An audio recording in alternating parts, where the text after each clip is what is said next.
လေးကကြာမကြိုက်လို့နေနော်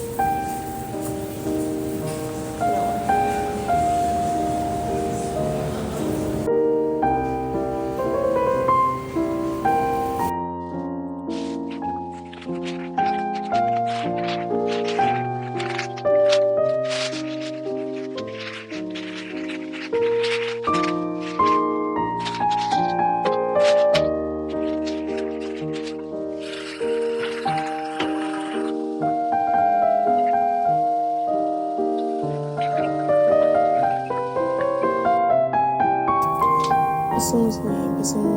အခုမပါရင်မစားတော့မစားချင်အခုပါတော့လေစားရတာအခက်ခဲဖြစ်တယ်အဲ့တော့ဒါပေမဲ့လည်းကိစ္စမရှိဘူးဒီခေါက်တော့ခွန်နဲ့စားမယ်အဲ့ကြောင့်မလို့ချီကိုကြော်ရွခွဲပြီးတော့မှထုတ်ပါပါတယ်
ဖြစ်ပါတယ်ခရမ်းတီဟင်တာငပိချူချူတင်ကဘာပေါ်မှာအကောင်းဆုံးငပိ